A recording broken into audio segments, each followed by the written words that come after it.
The eldest sister had 7 mouths to feed and a secret she could no longer carry.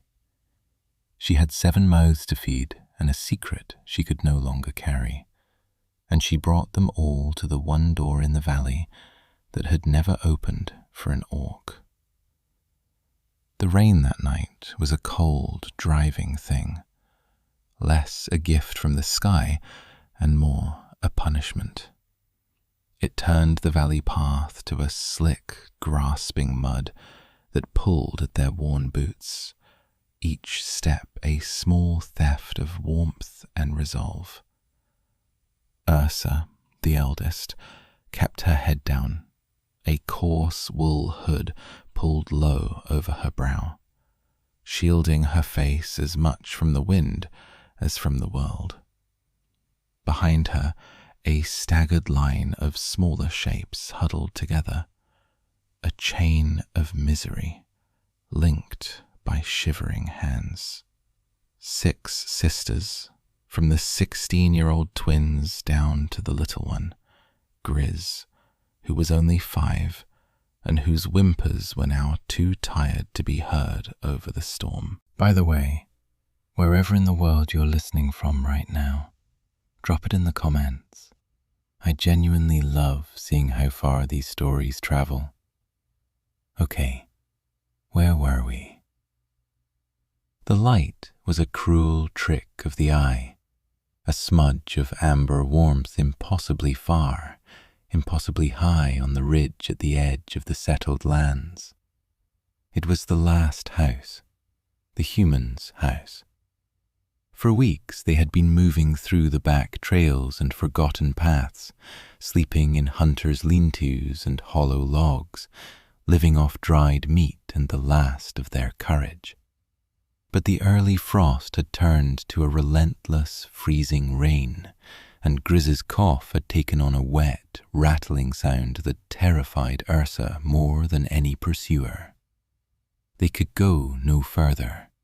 This was the end of the line. Just shelter, just warmth. That was all she would ask for. She expected to be turned away. Orcs were not welcome in the homesteads of men. They were tolerated for heavy labor in the quarries to the east. But here, on the frontier, they were seen as little better than beasts, strong but untrustworthy, a threat. She braced herself for the familiar litany of fear and disgust. When they finally reached the cabin, the light resolved into a single window, a warm square cut out of the immense, breathing darkness of the forest. Smoke curled from a stone chimney, a fragile ribbon against the violent sky. The cabin itself was made of sturdy, dark logs, chinked neatly with clay. It was a place built to endure, a place built to keep things out. Ursa took a deep, shaky breath that tasted of rain and pine needles. She nudged her sisters back under the slight overhang of the roof, then raised a bruised knuckle to the solid wood of the door. She knocked 3 times. The sound was swallowed by the storm. She waited, her heart a frantic drum against her ribs. She knocked again, harder this time, the rap of bone on wood, a desperate prayer. The door opened, not wide, just a crack. The man who stood there was tall, broad in the shoulders from a life of swinging an axe, but there was a stillness to him she hadn't expected. His hair was dark, streaked with an early grey at the temples, and his face was all quiet angles, planed by solitude and some old, settled grief. He did not look angry. He did not look afraid. He just looked tired. His eyes, the colour of slate, took in her dripping hood, her orc tusks that jutted just slightly from her lower lip, and then the huddle of smaller figures behind her. He said nothing. The silence stretched, filled only by the roar of the wind and the drumming of the rain. "Sir," Ursa began, her voice rough from disuse and cold. She had to force the word out. "Forgive the intrusion. We need shelter, just for the night. The barn, a woodshed, anything. The little one is sick." She hated the pleading in her own voice, the reflexive apology that was the first thing humans taught her kind. Silas looked past her, at the small, pale face of the youngest, whose eyes were wide and fever-bright. He saw the way the twins, Kale and Mara, flanked the others, their expressions a mixture of fear and fierce defiance. He saw the whole miserable collection of them, 7 sisters, drowned rats on his doorstep. His first instinct, the one honed by 5 years of living alone, was to say no. His cabin was his sanctuary, the quiet, ordered world he had built around the hollow space his wife, Elara, had left behind. Every object had its place. The rocking chair by the fire, with her unfinished lace still draped over the back, was never to be sat in. The row of spice jars she had labelled in her neat, looping script were never to be moved. His life was a museum of a single, devastating loss, and he was its solitary keeper. Intruders were not welcome, especially not these. But then he looked at the child again, Griz, and saw the tremor in her small body. He saw the way Ursa stood, a shield for all of them, her own exhaustion so profound it was a physical presence. He was a man who understood endurance. He recognized its shape in her posture. He did not want to let them in. But he could not bring himself to send a sick child back into the storm. The conflict was a brief, silent war within him. "The barn," he said finally, his voice a low rumble, like stones shifting. "It's dry. There's clean straw." He didn't offer the house. It was a compromise, a small mercy offered at arm's length. Exchange, not charity. Shelter for the cessation of this disturbance. "Thank you," Ursa breathed, the relief so sharp it was painful. She did not expect more. She had not dared to hope for as much. "Thank you." He gave a curt nod, then disappeared back into the warmth of his cabin, closing the door firmly behind him. The square of light vanished, leaving them in the darkness once more.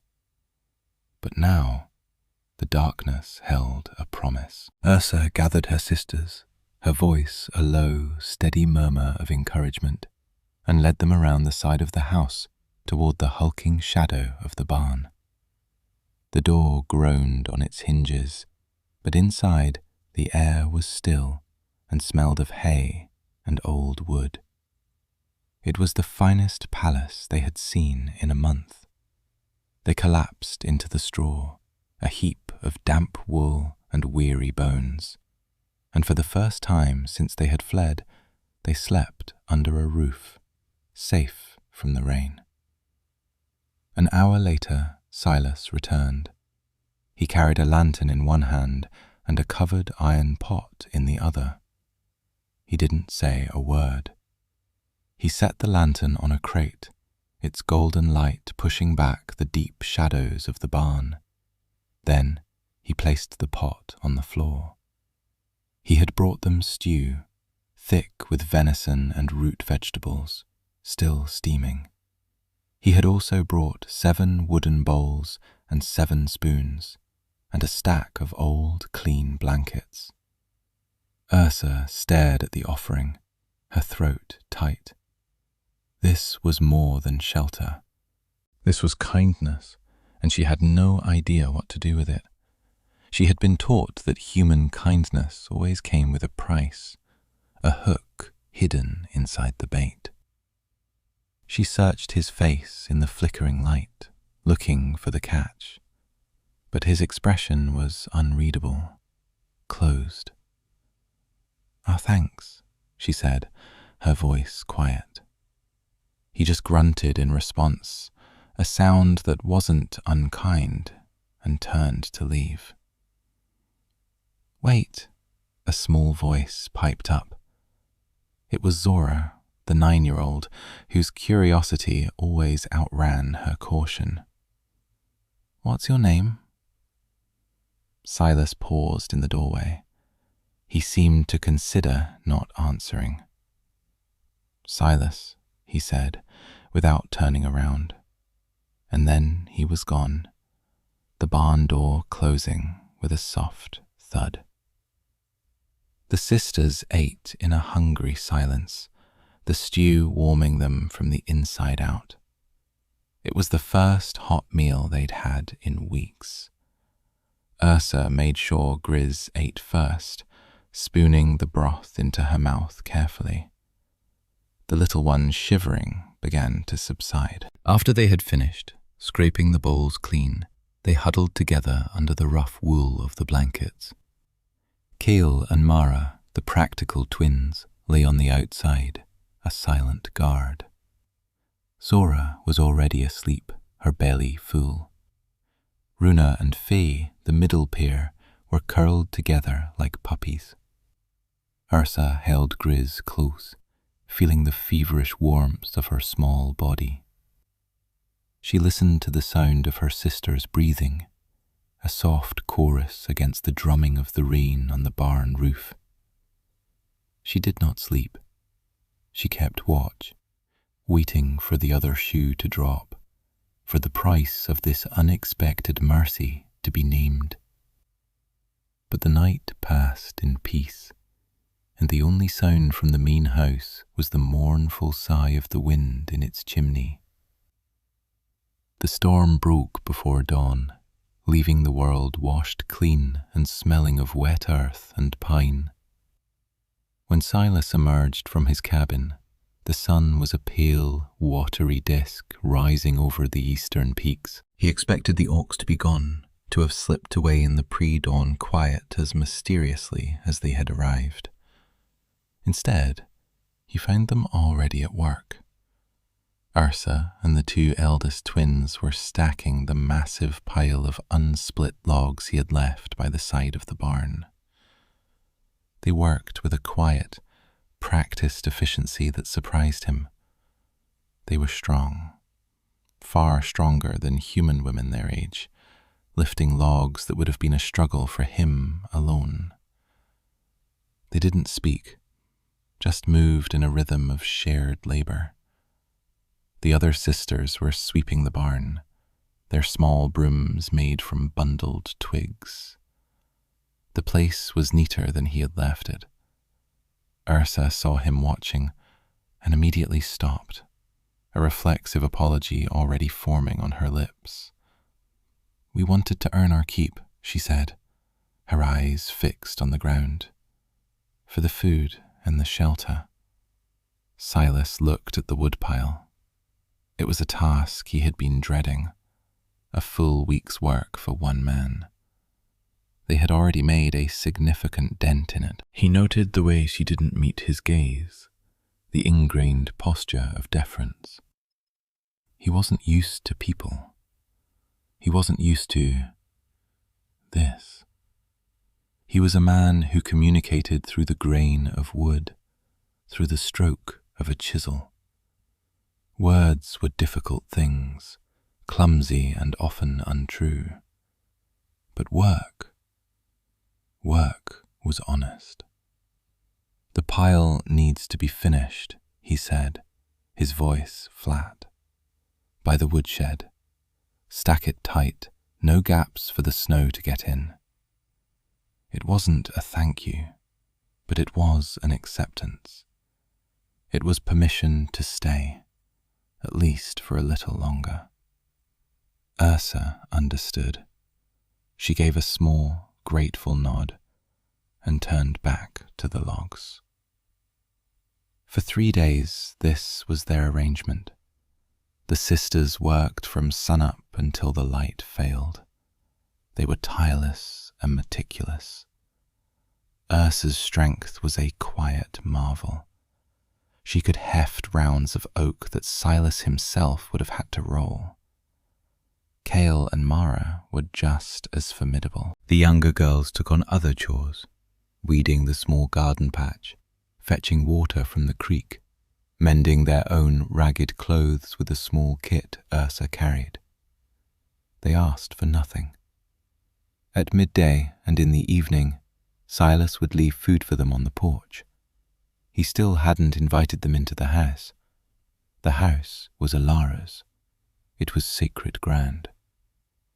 On the 4th day, he was in his workshop, a small room at the back of the cabin, planing a piece of birchwood. The scent of its shavings was clean and sweet. He was carving a small, intricate bird, his hands moving with a memory of their own. He heard a soft sound at the door and looked up to see Zora, the curious one, peering in. She wasn't supposed to be here. None of them were. He opened his mouth to tell her to leave, but she spoke first. "What are you making?" she asked, her dark eyes wide with genuine interest. She pointed a small, green-tinged finger at the block of wood. "It's a wren," Silas said, his voice gruff. "Why?" The question caught him off guard. Why? Because Alara had loved the wrens that nested in the eaves, because their song was the first thing she'd listen for in the morning, because carving them was the only way he could still feel the shape of her memory in his hands. He didn't say any of this. "I like them," he said instead. Zora tilted her head. "My sister Runa draws," she offered. "She draws animals, but only with charcoal. She says she can't make them come alive like you do." He looked at the half-finished bird in his hand. Alive. He hadn't thought of it that way in years. It was just emotion, a habit of grief. He looked back at Zora, at her open, guileless face. There was no fear in it, just wonder. He found himself making a decision without having consciously thought it through. "Tonight," he said, the word feeling strange in his mouth. "You will all eat in the house. The 4 is cold in the barn."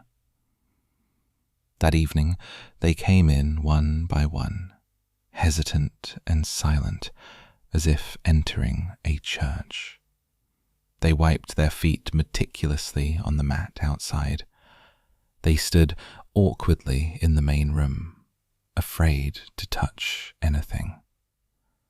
The cabin was small but impeccably kept. A large stone fireplace dominated one wall, a fire already crackling within it. A long wooden table, polished smooth by years of use, stood in the center. And by the fire, there was the rocking chair.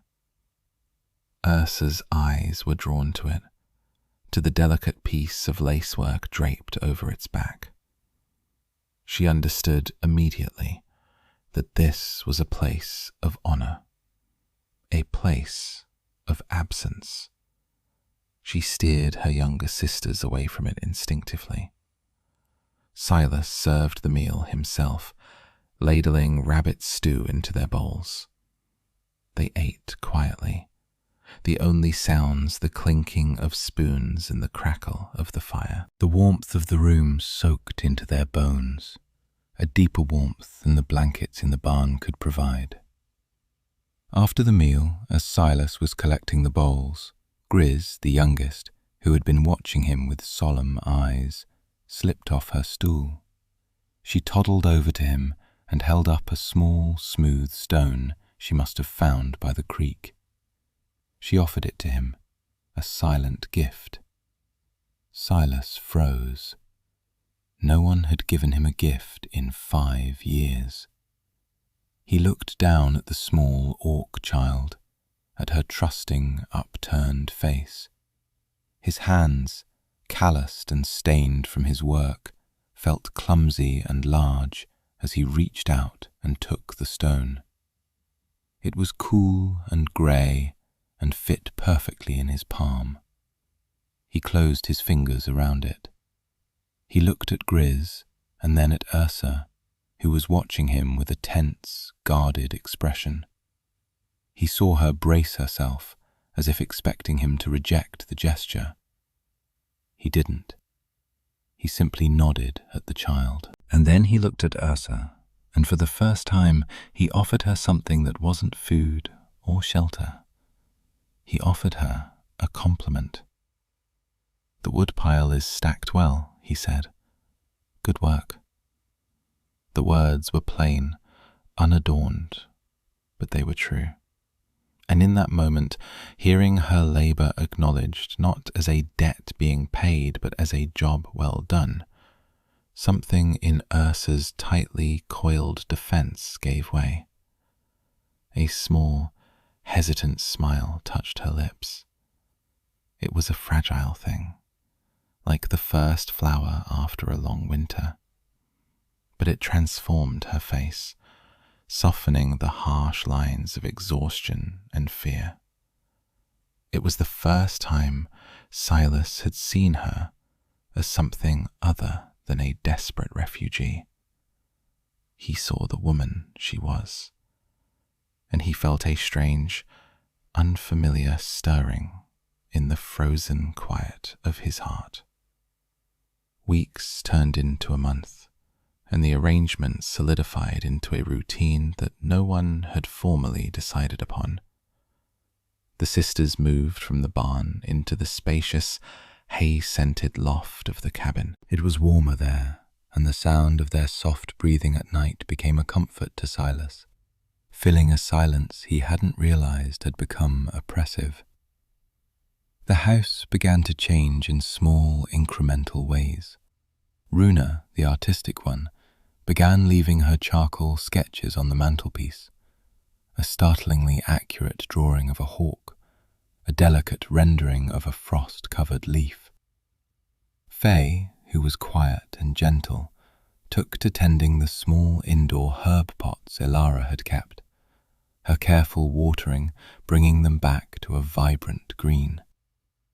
Kale and Mara, ever practical, organised his pantry, their quiet efficiency creating an order he had let slide. Zora's chatter became the new sound of the house. She followed Silas into his workshop, asking endless questions about the different kinds of wood, the purpose of each tool. He found himself answering her, explaining the difference between the soft grain of pine and the hard, dense heart of an oak. He started carving small animals for the girls, a bear for Griz, who hugged it every night, a sly-looking fox for Zora, a pair of stoic owls for the twins. Each carving was a conversation he didn't have to speak aloud. It was a way of saying, "I see you." The most profound change was the one that happened around the rocking chair. For 5 years it had been a monument. Now it was slowly becoming a piece of furniture again. It started when Griz, sleepy after a meal, curled up at its base, leaning her head against the rocker. Silas saw it and said nothing. A week later, he found Faye sitting in it, humming softly to herself as she mended a tear in her sister's tunic. His heart gave a painful lurch, a protest of old grief. He almost told her to get up, but he looked at her peaceful face, at the way the firelight warmed her green skin, and the words died in his throat. He had built these walls around his heart to keep the pain out, but he was beginning to see that they had also kept life out. He had thought a strong wall was one that never cracked. Maybe he was wrong. Maybe the cracks were how the light got in. Ursa watched all of this with a quiet, hopeful heart. She saw the way Silas's shoulders were less tense, the way a rare, small smile would sometimes touch his lips when Zora told a particularly ridiculous story. She saw the way he looked at her sisters, not as orcs, not as burdens, but as girls. Just girls. She worked alongside him now, helping him fell trees and haul logs. In the woods, they developed a silent rhythm, a partnership that needed few words. He taught her how to read the grain of a tree, how to make a clean cut. She, in turn, showed him how her people used every part of the tree, from the bark for cordage to the smallest twigs for tinder. There was a growing respect between them, solid and real, as the trees they worked among. She found herself humming again. It was an old habit, one she had lost. When she was a child, her mother had taught her the old songs, the low, resonant lullabies of her people. But Master Borin had called her singing a savage noise. He had told her to be silent, that her voice was unpleasant, and she had believed him. The music had died in her throat. But here, in the quiet of the forest, with the rhythmic thump of the axe and the crisp autumn air, the melodies began to return. First as a wordless hum, a low vibration in her chest. Silas never mentioned it, but she saw the way he would sometimes pause in his work, listening. He didn't tell her to stop. One evening, a fierce autumn wind howled outside, rattling the shutters. It was a night much like the one they had arrived on. The sisters were all asleep in the loft, a pile of blankets and soft snores. Ursa was mending a seam in Silas's work shirt by the fire, her fingers deft with the needle. Silas was sharpening his carving knives, the scrape of steel on wet stone a steady, peaceful sound. The silence between them was comfortable now, companionable. "You never speak of where you came from," Silas said, his voice low. It wasn't an accusation, just a statement of fact. He didn't look up from his work. Ursa's hands stilled. The needle paused in mid-air. She had been waiting for this question, dreading it. The past was a heavy cloak she had tried to shed, but its weight was still on her shoulders. She looked into the fire, watching the flames dance and weave. "We lived in the quarry town to the east," she began, her voice barely a whisper. "Our parents worked the stone faces. They were good people, strong." She paused, the memory a dull ache. "There was a rock slide. We were left with nothing but their debt to the quarry master, Master Borin." She said the name, and the air in the room seemed to grow colder. "He was a very respected man, very generous. He took us in. He told everyone he was our patron, our saviour. He paid off the debt and gave us a room in the back of his house."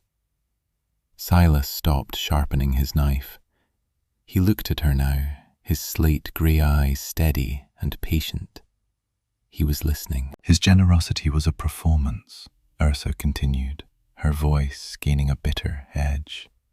"For the town, he was a saint. To us, he was a jailer. He called it indenture. He said we were working off our parents' debt, the cost of our food, our lodging. But the debt only ever grew. He owned us. She took a shaky breath. He didn't beat us, not in a way that left marks the town doctor would see. His cruelty was quieter. He would withhold food if our work was not perfect. He would lock Zora in the cellar for asking too many questions. He told us that as orcs, we were lucky to have his protection, that out in the world, people would treat us far worse. He made us believe it. She finally looked at Silas, her dark eyes filled with the shame she had carried for years.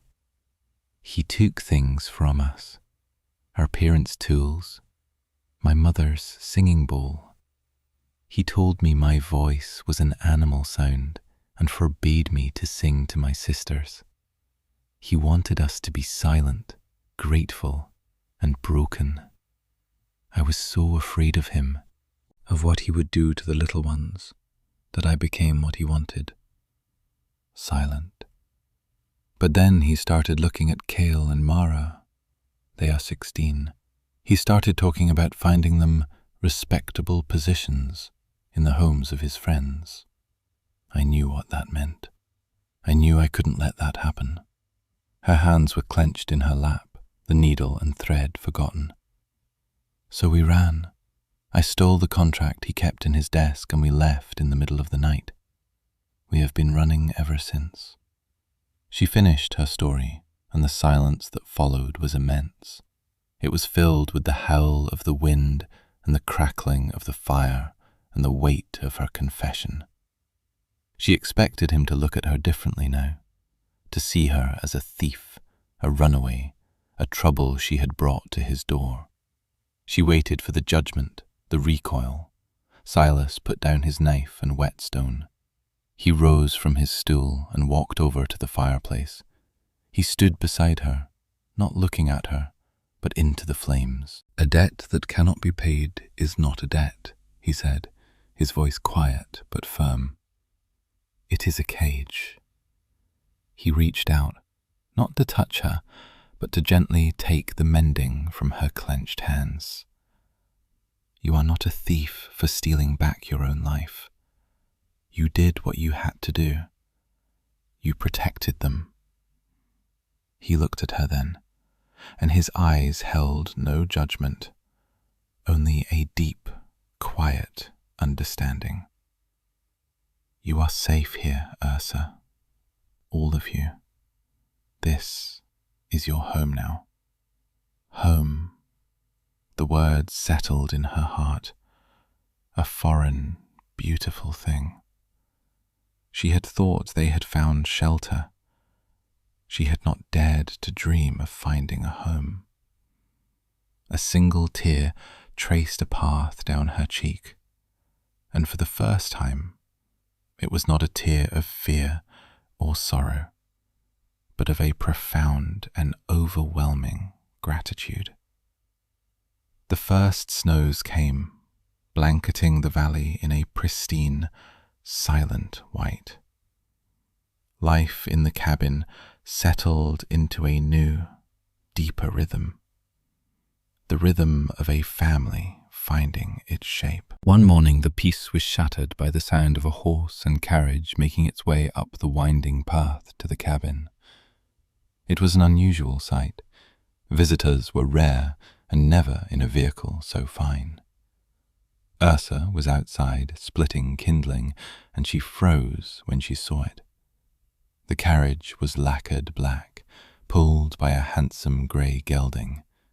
She recognized it instantly. Her blood ran cold. The carriage door opened and Master Borin stepped out.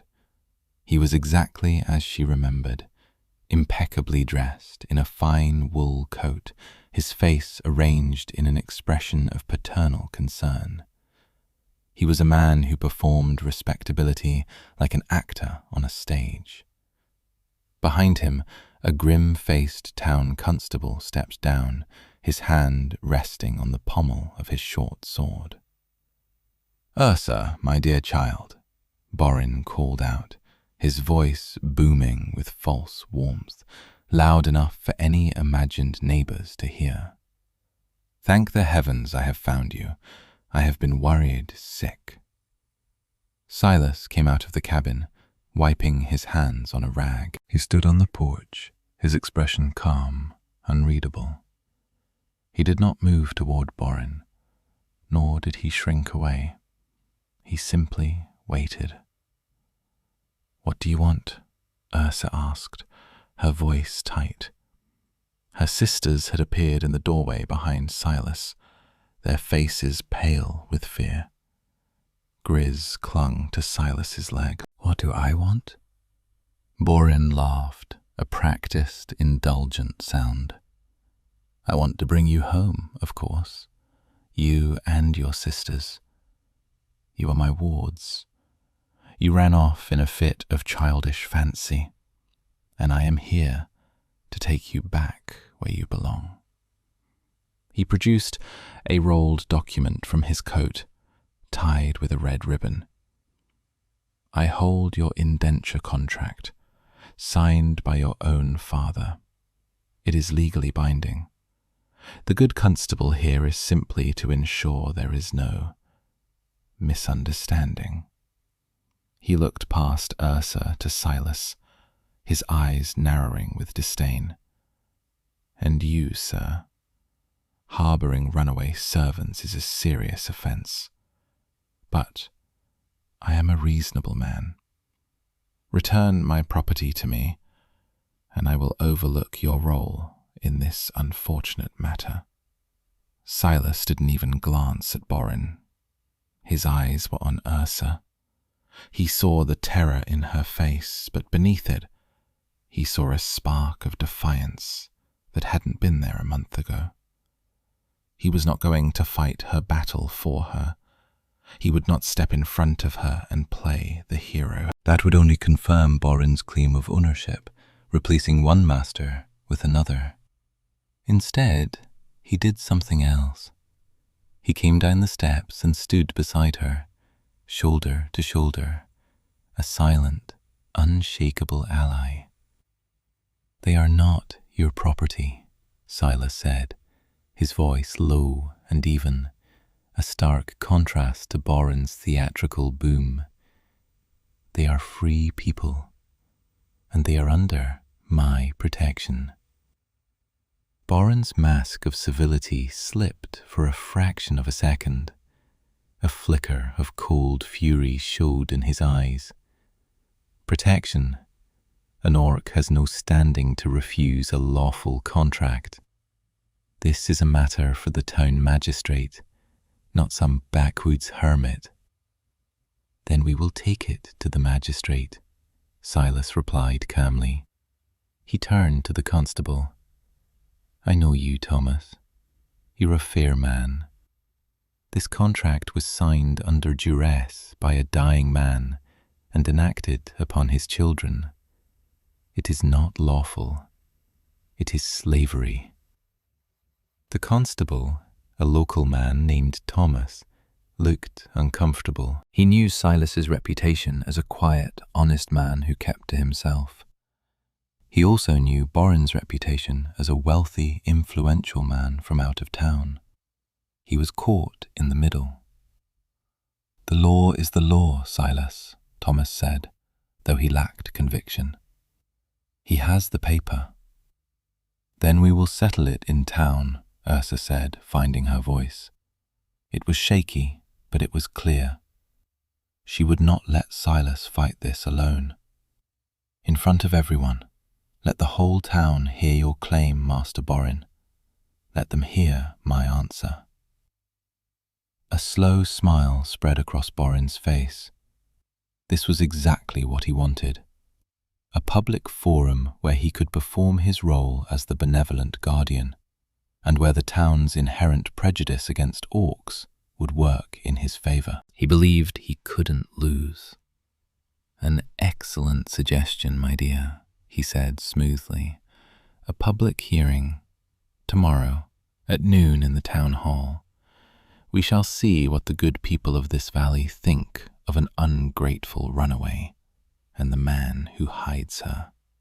He bowed with a flourish, climbed back into his carriage and rode away, leaving the threat hanging in the cold winter air. That afternoon, Silas hitched up his own humble wagon. He was going to town to see a man named Finch, the retired magistrate who had been a friend of his father's. Ursa insisted on coming with him. The sisters stayed behind, barricaded in the cabin, under the watchful eyes of Kale and Mara. The journey was silent, the mood heavy with unspoken fears. When they reached Master Finch's small, book-cluttered house, the old man greeted Silas with a warm handshake, and Ursa with a respectful nod. He listened intently as Ursa, with Silas's quiet encouragement, recounted her story for the second time. She told him everything, leaving nothing out. When she was finished, Finch stroked his white beard thoughtfully. He took the contract she had stolen, unrolling it carefully on his desk.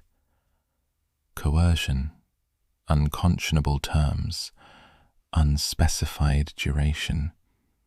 This is a predatory document, not a legal one, Finch murmured, his eyes scanning the fine print. Borin is relying on the fact that no one would ever bother to read it closely, or to question a man of his standing on behalf of an orc. He is arrogant, and arrogance is a weakness we can use. He looked at Ursa, his eyes sharp but kind. Your testimony will be crucial, my dear. You must speak the truth, plainly and without fear. Can you do that?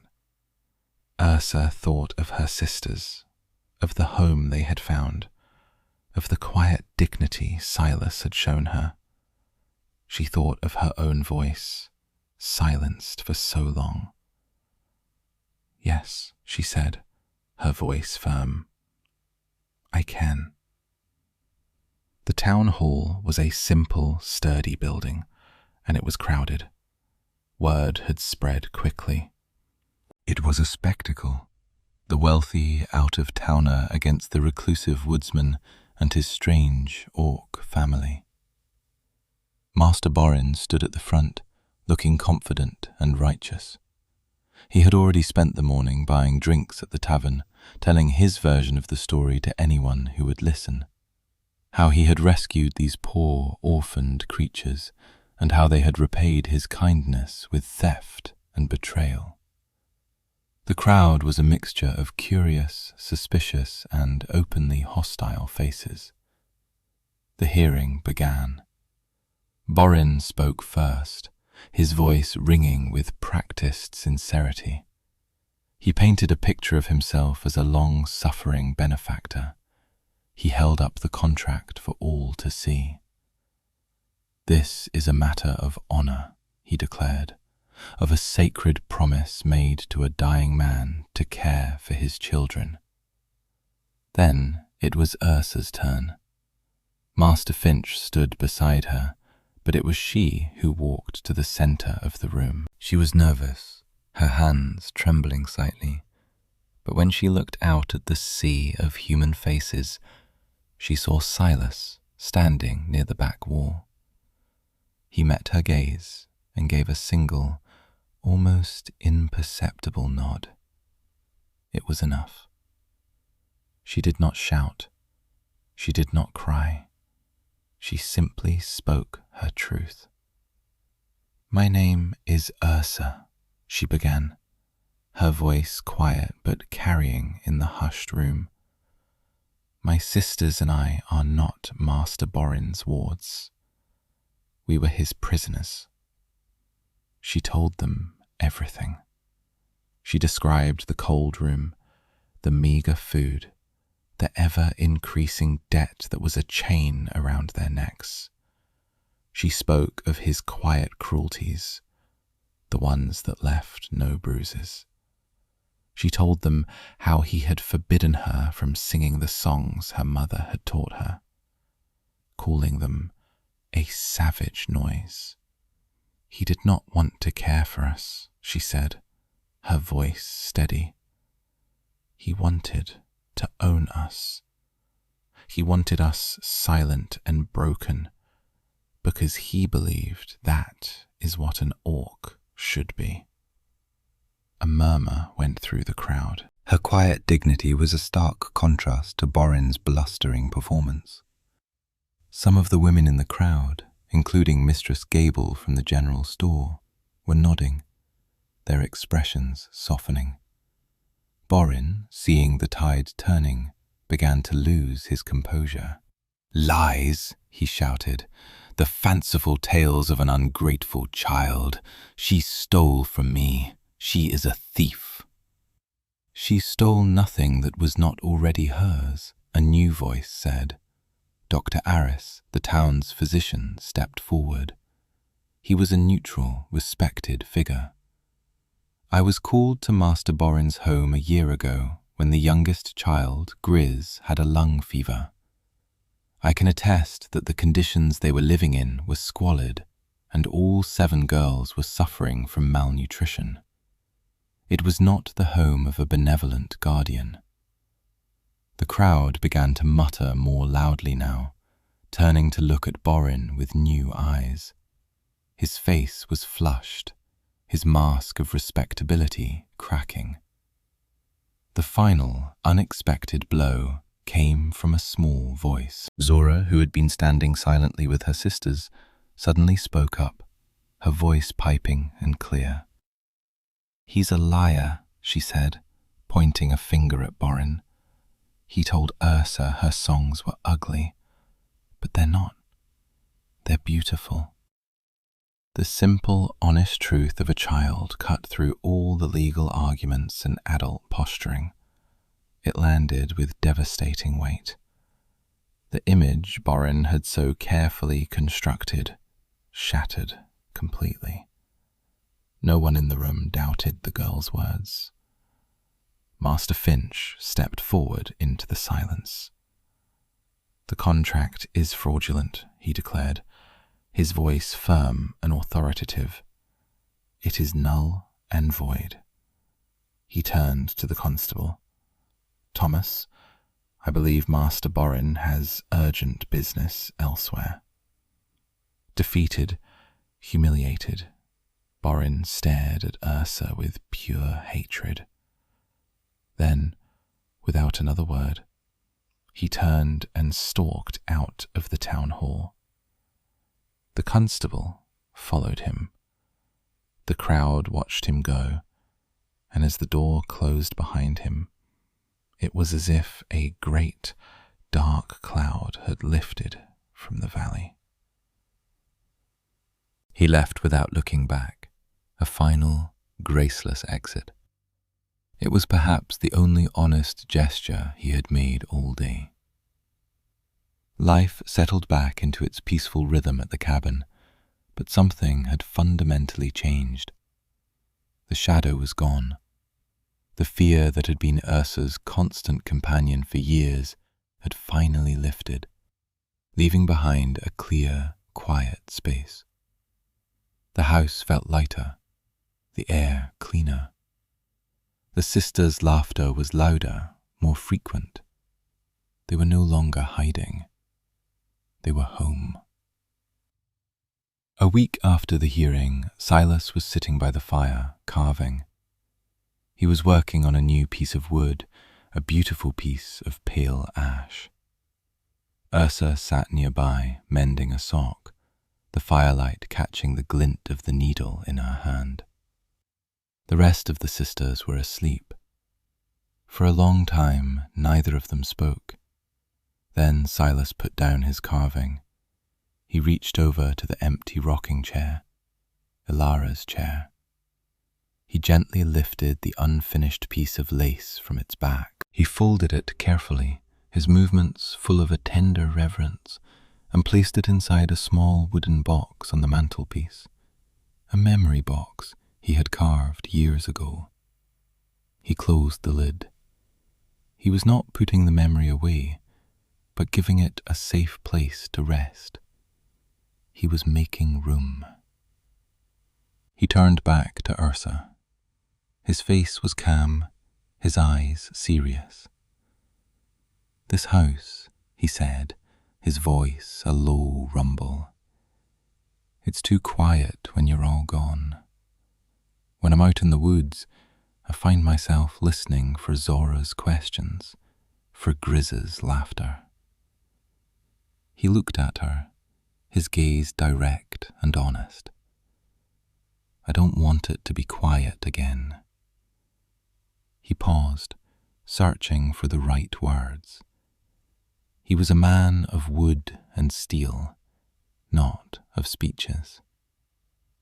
"I am asking you to stay, Ursa. Not as my workers, not as my guests, as my family." He took a breath. "As my wife." The proposal hung in the air between them, as simple and as solid as the stone hearth. It was not a declaration of grand passion, but something quieter, deeper. It was a statement of fact, an offering of a shared life, a recognition that they had, without planning to, already become a family.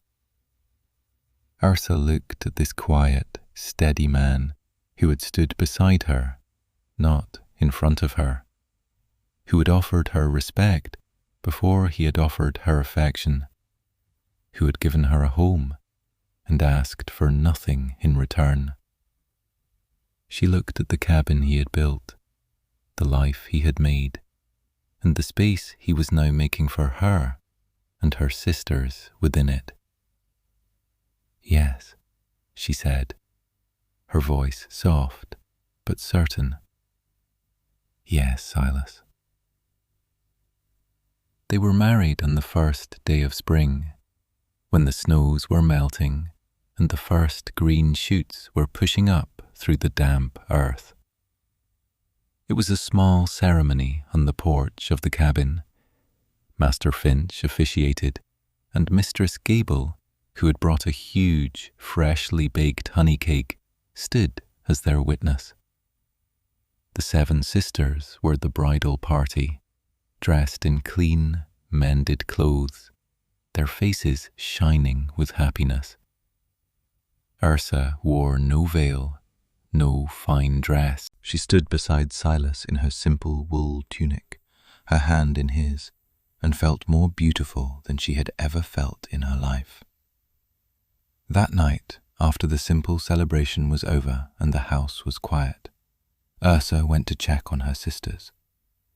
Griz was restless, murmuring in her sleep. Ursa sat on the edge of her cot and began to sing. It wasn't a hum this time. It was a full song, one of the old orc lullabies her mother had taught her, the melody low and resonant, full of the strength of mountains and the deep peace of ancient forests.